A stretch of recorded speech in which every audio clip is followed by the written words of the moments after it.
And so now I would just run through how we can set up a thermomechanical simulation in Abaqus.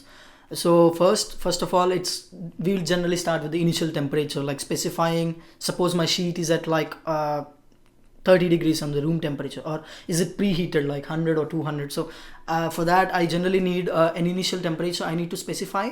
So in Abaqus we generally use this predefined fields to set up the initial temperature. You can see the window here, I have just pasted it from my simulations. So the predefined temperature fields are not allowed in a fully coupled temperature analysis. So it's one thing we need to know about, like I do have separate temperature field from my previous simulation or something. I cannot use it in like Abaqus standard and in a thermocouple simulations, but generally I can where would you use those predefined temperature fields when it's I think maybe one example what I thought maybe the precipitation hardening of aluminium high series alloys, where you heat it and then you keep it for a time and then you again heat it. So maybe you need the predefined like you need the temperature fields on the previous time or something.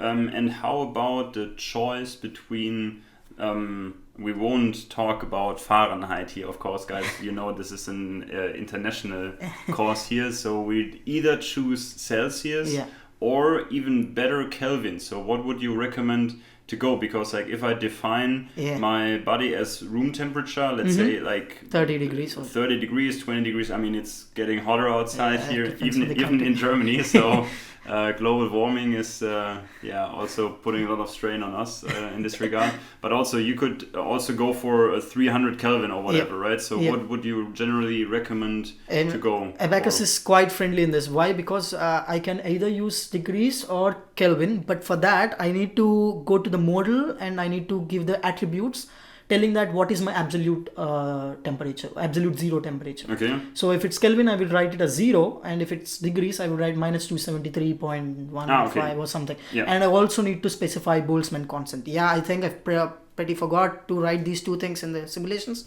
It's a nice point that you pointed out, but these two are completely necessary if we are using these thermocouple simulations. So we can take a look at this when we switch to Abaqus later, and then show where we can define these things. Because I guess if we would forget about this, Abaqus will prompt an error and say, what the beep, I need the Boltzmann constant. Please provide it to me. It doesn't know whether we are using degrees Celsius or because Fahrenheit or Kelvin. As with all the other units, you really need to tell Abaqus what you want to see, because your nodal temperature will then be either in Celsius or in Kelvin. And if you read, let's say, 600 whatever as your nodal temperature, you need to know if I worked in your Celsius-based system or your Kelvin-based system. Okay. So I'm a guy pretty comfortable with Celsius, so I use Celsius all the time here in the simulations. So, and the next one is the boundary conditions. Like what I meant here is to tell you that for all the simulations, our temperature degrees of freedom is degree of freedom 11. We already know the degrees of freedom 1 to 6 are for the displacements, rotations. But for the cell elements, we can have additional degrees of temperatures like 12, 13, or etc. Because here we generally don't have thickness, but we specify in the section modeling that we do have thickness. So it's like how many integration points I get exactly. So depending on that, we can have these degrees of freedom also. So in the cell elements, I think it's pretty cool. If we have like 3 or 4 layers of like integral points in the thickness, you can also specify that your degrees of freedom for 11 and 12 is such high temperatures, and 12 and 13 is low. Like you can see, like, so you could technically define, let's say, if I think about a bending process, you could say that the outer fiber is being heated, like let's assume we could do it instantaneously to, let's say, 600 degrees. Then your problem would also deal with the through thickness evolution of the through thickness evolution. So but for the normal, if you're using normal 2D, then it's always this thing. So the material options, so what are the material options? I mean, generally, what are the options that we have if we are going for thermal we already know for a stress-based analysis we need to give elasticity or density or plasticity. But for going for the thermal, we need to specify the conductivity and the specific heat. So those two are must. So you need to specify them. Like we need to specify the elastic Young's modulus when we are going for a normal displacement analysis. And we can also specify the internal heat generation if you're much going into deeper things, or if you need it. Oh, because this is for forming technology. Exactly. This is quite important and interesting, because if we look at classical also bulk forming processes like extrusion, a lot of the things that are happening also on a material level, let's say for changing the microstructure, comes from the heat that is being generated by the forming of the material itself. And I guess usually we tell the people it's around 0.9 to 0.93. It's also depending on the material and so on. So it's quite significant that most of the dissipation or the dissipative energy of my process is being converted to heat that is being generated in the body itself. So if you have a lot of deformation in a short amount of time, this can significantly heat up your specimen. So I can recommend everyone who has like a thin stripe of steel, for instance, and just bend it up and down, and after 6-7 times you will really feel that in the area where you localize your deformation, it gets significantly hot. So it's, if you want to try it with your kids or whatever, it's quite interesting that just by bending it up and down, you can really heat up this strip of metal. And you can also show the hardening, because you will also see that the bending area will move towards your finger. So that there are a lot of them, but even if you do a tensile test, we should not touch the necking area. It's so hot. Exactly. The room temperature, especially at high speeds, right? Exactly. So that's one thing I want to tell. At high strain rates, this thing we need to specify, especially in metal forming, because we do have a significant amount of heat generated, especially which can't dissipate in the short amount of time. Exactly. Like pretty good example will be hot forging at high punch speeds. Exactly. And the other one which we can also think about are thermal expansion. If our sheet can vary its dimensions, so that property can also be included. So I think that's something that's really interesting, because it will also cause some of the deviations that you will later observe, right? So if during the forming your material is expanding due to thermal effects, then you are actually forming at a different position or a different part of your body than you originally thought, right? Especially in super thin sheets, this becomes really important, so that the in-plane expansion must be included. So I get that there are a lot of applications out there where all these things might not be of such high importance, but I guess in forming technology it's pretty obvious that we need to include all of these aspects, right? So, and in this slide I just copied 2 of the window formats to show you that the conductivity and specific heat, where you can locate it, or these are some values that I use for my simulations. You could pretty think what's this value, but still it's depending on my units I have used. This is what I meant. The internal heat generation or inelastic energy dissipation, what the Abaqus specifies it. Like so it's the same thing what we have talked about. So I'm skipping it. And the thermal loads. So these are the general thermal loads, like what you can specify on your body. You have 3 types mainly: the surface heat flux, or you can specify like what I've told in shell elements. That would be really good. Like on the top surface or the bottom, you can specify your surface is heating up or something like that. Or you can tell your body is heating, like your body temperature is completely uniform, like 300 or 400 degrees. And it's a concentrated heat flux where you want at a point, or generally where you were like punching or something. Like a Bunsenbrenner, if you... I don't know. Bunsenbrenner, Bunsenbrenner English, Bunsenbrenner. I mean, it's a German term originally. It would be So if you Nice had like a really gun. concentrated flame, so Yeah. then you could maybe use the concentrated. Exactly, yeah. But it's still defined as a flux, right? So Yes, with yes. this, I don't specify make this 200 degrees. No. But We it's still give it as a flux. So Yeah, okay, so this is- that's why you can see I have written everything as a heat flux we give per unit volume, yeah. or something. So So this is important if you don't Mm-hmm. know exactly your the power of your heat generating source. Yeah. You would probably first need to do some calculations in order to be able to define this flux value. Exactly. Right? So that's one good thing. Like Yeah. maybe you're heating in an oven or something, you can give your flux where you don't know exactly. yeah, exactly. Where- But this is where usually. Yeah.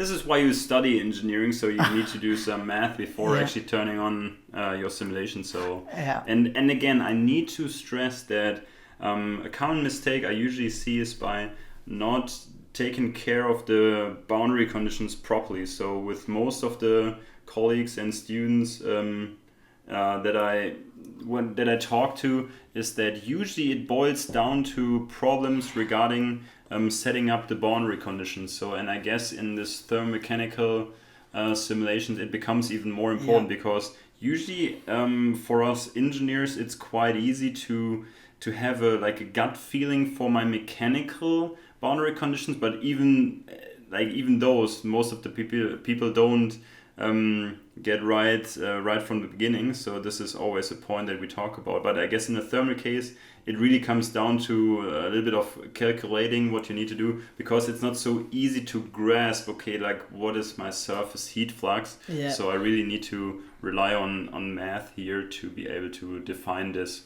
properly, right? Exactly. So, You never need to be over constrained or under constrained. It's just like very important, especially yeah, and in all the and simulations. it's also the choice of the boundary conditions. This is what we see most of the time, that the people Yep. just simply they simplify reality up to a point where your simulation results do not reflect the reality Yeah. anymore, right? So it's this oversimplification, right? And not thinking about, especially when it comes to symmetry and so on. So I think we will also talk about this later in the Yeah. simulation part as well. Yeah.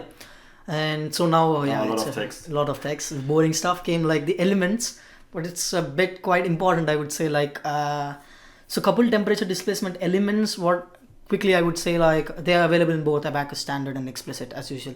But the problem is, like, if suppose your part is divided, you partition your part, and you want your coupled temperature displacement only at one part, and the other part you want a normal displacement elements for making the simulation fast, or there might be some examples which I cannot think of it now, but maybe. No, there are actually, even in forming technology, people do look at locally heated, so there are hot stamping investigations where you really only locally heat up your sheet. So maybe you could say, okay, if the process time is sufficiently small, you can assume that the heat does not leave this heating zone, area, the heating zone, so that you only define this area that you will actually heat as a thermomechanically coupled element, and the rest you just keep as, I mean, they will be pushed. So let's say the area, the purely mechanical area, which is connected to the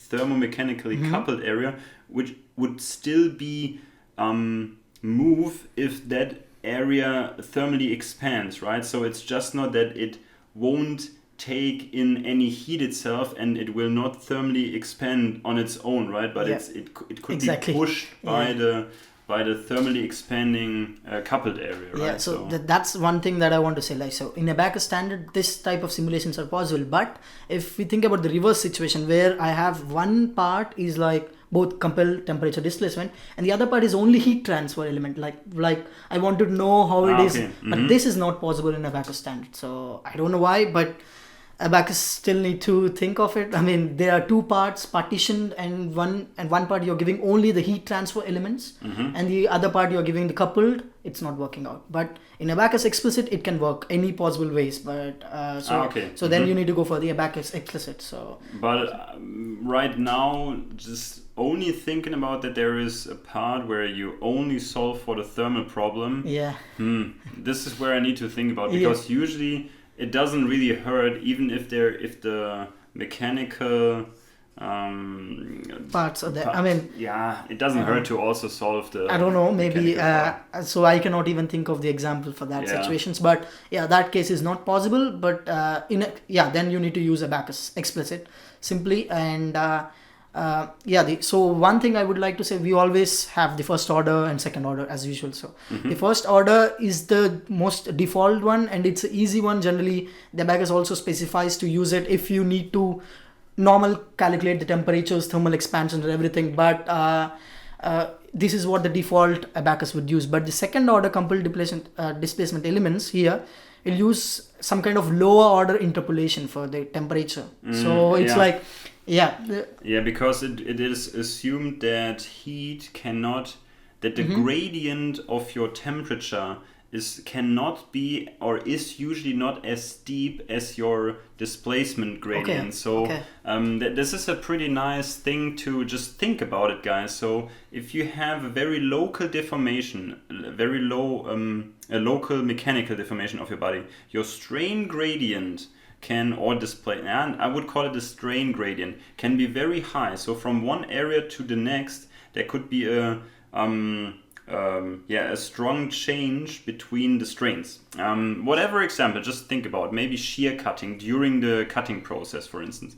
But when it comes to temperature is, from a physical point of view, a process that is naturally more evenly distributed. It spreads out naturally, especially over time. In short period of times, if you go, for instance, to adiabatic shear cutting, you really freeze all the heat in a very local zone. But these are extreme cases. Usually, whenever you introduce heat to a system, it will dissolve through the body, right? So, and for this, you can use lower order interpolation, because you don't need to reflect such a steep change in the value of your temperature within a small area. A small area meaning, for instance, one element. So it's actually makes sense that because you don't need to be able to depict these extreme cases naturally, you can opt for lower order interpolation and save simulation time. So I guess the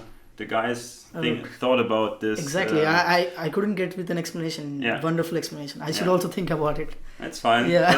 That's what I'm here for. Yeah, I mean, so yeah, this one other important thing. So obviously, when we have thermal simulations, we do have convection, conduction, and radiation, three forms of heat transfer. So if suppose this slides now would explain how I can give a radiative heat transfer or conductive heat transfer. We could see much detail in the simulation examples, but still I would like to go through it. So one most important in our simulations, or in many of the cases, would be like the gap conductance or the gap radiance. What I mean is, like, suppose there is a small gap between my die and the sheet before the start of the simulation, and now the gap is closing in, and then suddenly the gap is zero, but I have pressure now between the both. So there is a different heat generation equation, heat transfer equation, when there is a gap between the two objects and when there is a pressure between the two objects.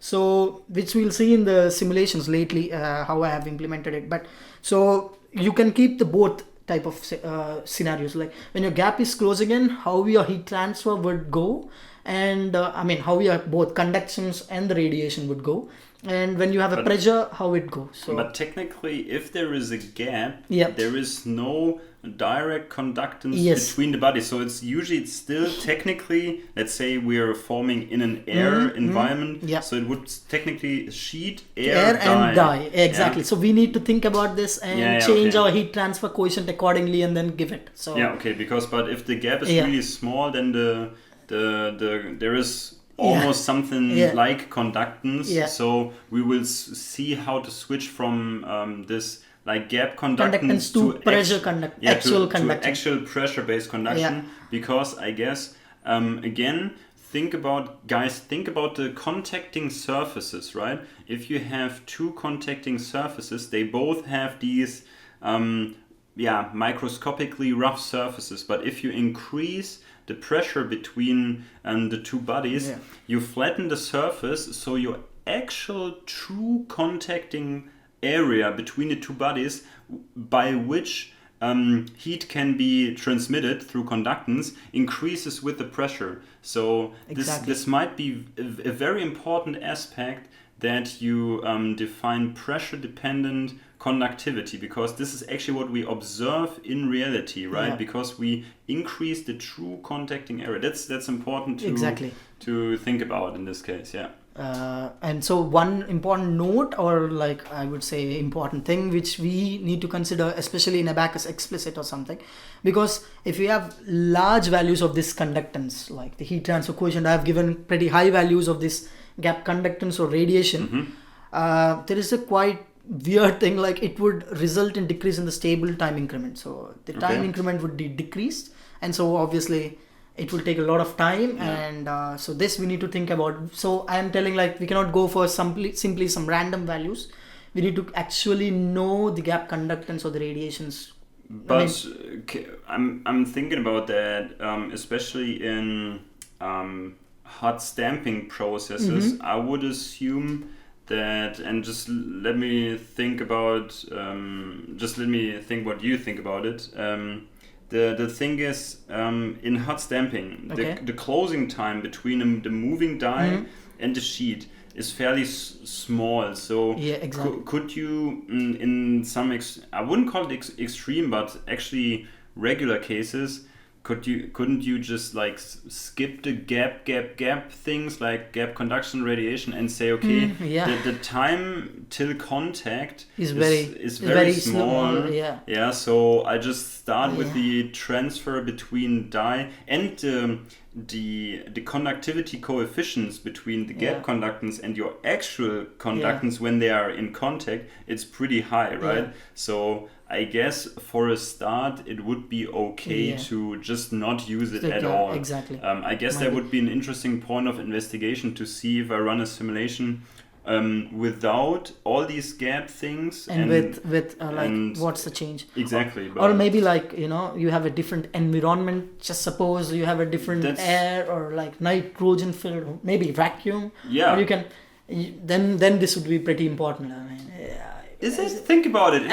Wait. Okay, let's talk about this. In a vacuum. I mean, not in a vacuum. I mean, I would say then I would say your gap conductance doesn't. I mean, is zero. Yeah. Exactly. But your gap radiation isn't. You're right. But conductance is zero. Yeah, the radiation will be pretty high. So. If we talk about forming in space and hook up with Elon Musk on this regard, so it might be interesting, so that we can get rid of the gap conductance value and we don't have any problems in Abaqus explicit. We should approach him and talk to him about this. Yeah, we should. He might consider it. That's why you need forming in space. You don't want to deal with gap conductance values. So this is what I've shown here, like how we can give. So you can see here the Abaqus guys are also like pretty, they want whether you can only give the clearance dependency or pressure dependency, or both. In the simulations I've used both, and with useful some data I've used both. So but I guess in informing the pressure dependency is much more important. Maybe I think in different examples this gap conductance might be very useful, where we don't have pressure but we have separated bodies at a distance, or maybe if you use a media like water or oil, which behaves very different to air and is not being pushed away. So you, without explicitly modeling the whatever you use, you can at least model its thermal behavior before coming, because like those things can transmit higher stresses than air, right? So or one thing I could remember is like IUL is doing new thing with hydroforming at high temperatures using granule media. Maybe that's where we can use this. But there is always, again, we talked about defining boundary conditions. That's right. Where do you simplify, right? This is only important if you let's say simplify this medium like significantly and only want to model its thermal properties or behavior correctly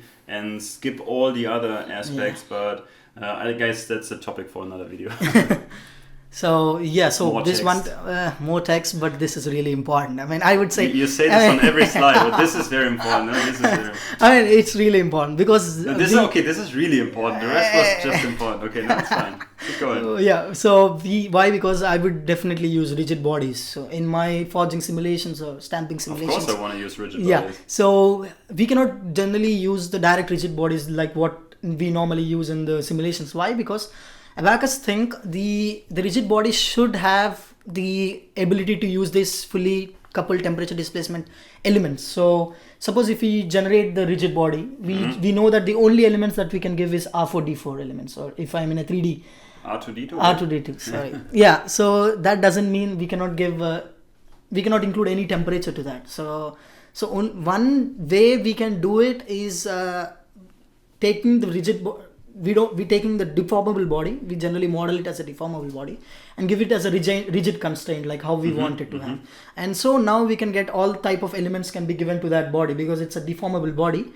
And but it behaves mechanically as a exactly. rigid body, but Right, let's say as a thermally deformable body, but it won't show any displacements exactly. or strains.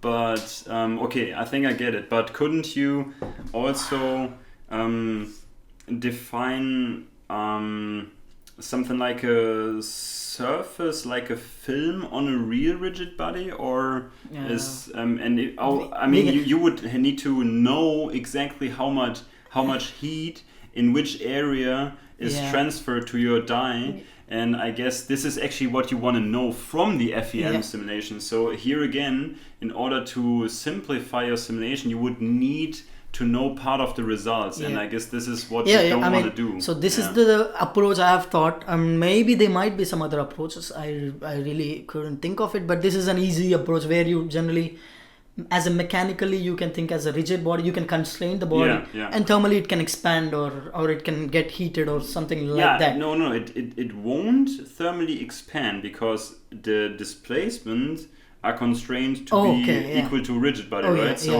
It will show a non-uniform temperature distribution. Yeah, exactly. And it accurately shows where you take in how much energy, like heat from your body, and so I guess that's a good approach. Yeah, so that's why if you think rigid, so-called rigid body, I would say, so if you think that let's call it a pseudo-rigid body. Yeah, pseudo-rigid body. Yeah, that's really technical term. But that if you think that if it has all the temperature, I mean all the nodes of its temperature have the same value, I mean I would say isothermal, then you can directly also specify that it's an isothermal body. So while giving the rigid body definition itself, you can give it like it's an isothermal.